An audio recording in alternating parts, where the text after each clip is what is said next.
Good morning, y'all. Welcome to Shake Your Bones with Pickles.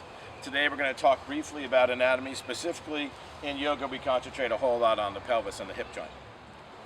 All right, kids. In yoga, we find as a yoga teacher that people come in all the time and they express to you. You ask them if they have any acute injuries, and they're always like lower back pain. 7, maybe 8 out of 10 people that come into yoga classes in this culture have lower back pain. It's obviously because we sit too much.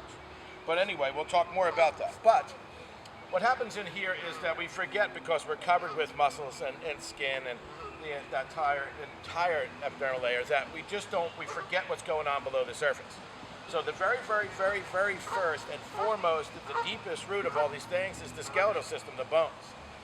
This that they find, this spot right here in the pelvis, this is the pelvis of course, and this is a very unisex pelvis. Typically, women have slightly larger pelvises, wider, which changes their Q angle, which is the angle from the top of the ilium to the top of the knee, patella. And men have a typically longer and deeper, for obvious reasons like childbirth. But it's always in this IT joint that people feel like they have a lot of pain and lower back issues.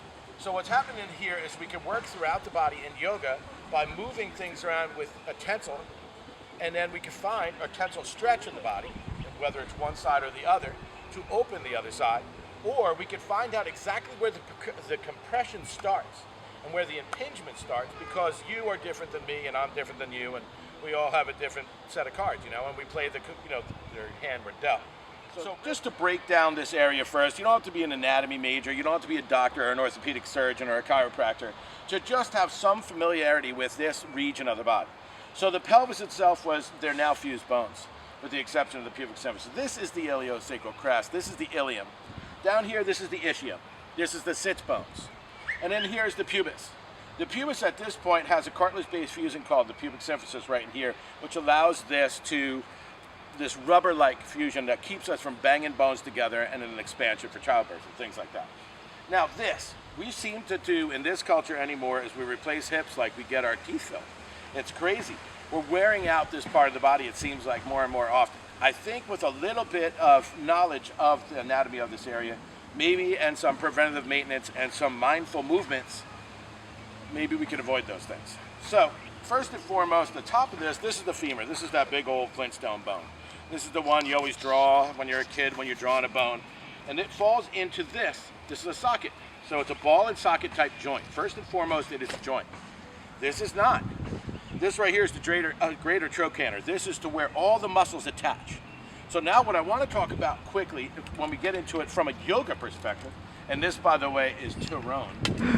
It's spelled Tyrone, but we call him Tyrone, is there's movement. So this has got screws in it, and you move better than it does. But there's muscles across the top of this that come. There's 3 across the back. There's the glutes, minimus, medius, and maximus. Big-ass muscles. They go ahead and they take, with a little bit of the hamstring, this thigh bone, this femur back.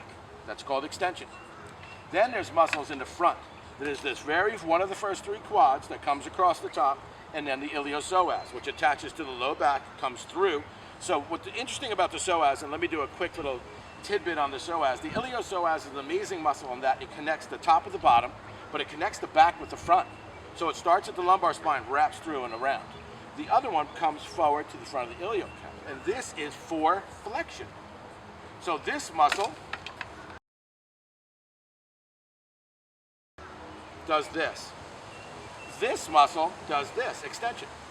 Then we have what's known as these are the rotations of the hip. So because it's a ball socket, we're able to do flexion, extension, but we're also able to do abduction, out to the side.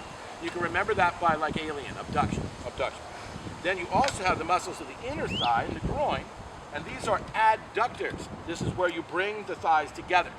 All these muscles stabilize the height and level of the pelvis as we walk, as we go upstairs, as we move. So we keep balance in the pelvis, we keep a safe environment, a safe anatomy, and that's how it goes. All right, so what happens a lot with this movement, and we're going to talk about the sacrum just right now, is people in yoga have a tendency to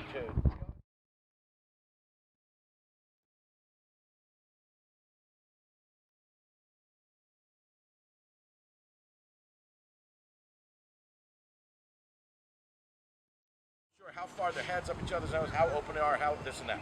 But what I want you to do is bring the legs together, flex the feet, and fold forward. No pain, just come forward and fold. This is Paschimottanasana.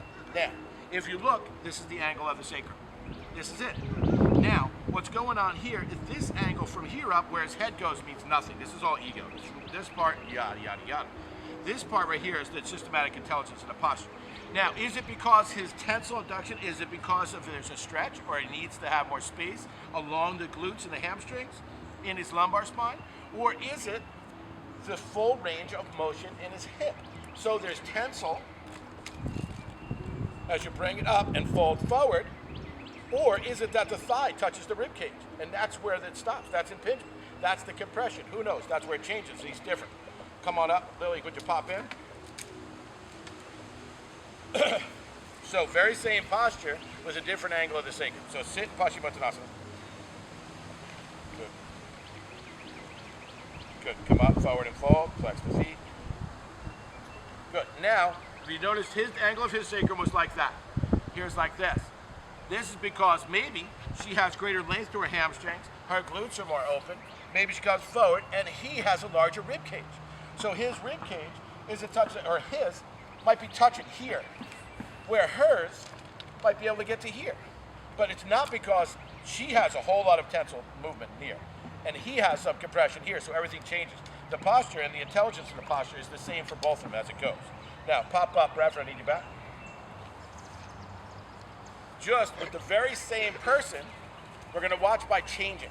So now I know him because he's my kid and he's on my tax return, and I practice wide-legged forward fold, double vista konasana. Now, what I know is with him is I know he has all this potential range right now. I know he can stretch this area of his body. He's got the mobility in his lumbar spine, the muscles of the lumbar spine, across the length of the muscles in his glutes, all three of them. So I could change the angle of his sacrum by changing the real estate. Now he can get, because he can get by this, here's the hip, he can get by and get this part of his body inside. Now look at the change of the angle of his sacrum. It was here. Now it's where Lily's was in Paschimottanasana. Good, up, come on through. I'm happy to be very familiar with her too. She's another one of my children, Lily Lawlor. Wide-legged forward fold, double vista konasana. And then watch when she comes forward. Now she was here. Rever was here, and he went to here. She was here, and now she's here, virtually flat. So I can go ahead, now watch me now. I can go ahead and put some pressure on her. I can put pressure on her, watch. I put pressure on her, a little bit deeper into the posture, right? When I let go, look. Put a little pressure on her. When I let go, go. What happens is, come on up. I know the full range of her motion. I put some pressure on her. I can get her tiny bit deeper into the posture. But again, the tops of her thighs are hitting her rib cage. That's where the compression starts. And we're not going to go any further now. You're just not. That's how it is. And your body is shaped your way, and my body's shaped my way, and they're all going to move a bit. But what we can do is constantly create length so that we don't have impingement. And the reason that we fooled around with a whole lot of this, other than just pulling muscles, you're good, thank you, is we have to create this space for a couple of nerves. You have a femoral nerve that carries all the information from the brain down to the body, the extremities, the feet, the legs. It's for touch. You have that sciatic nerve. This sciatic nerve runs through, and they come through the greater and lesser sciatic nerve channels in the pelvis, and they come through and they send messages down from the top of the body to the bottom of the body. So as Iyengar refers to all the time, and it's not anatomical, it's purely theoretical, but it's Iyengar. So when he talks, you listen, is the greater intelligence of the body from the brain, you bring it down. The greater and systematic intelligence of the body you bring up, and as soon as they cross each other, boom, we're uniting mind, body, spirit, and soul. This is where we put the body to work with the soul. This is where we put the body together, where we still the chitta consciousness, where we bring things together, and we create a healing space in the body so that we just live long, free lives.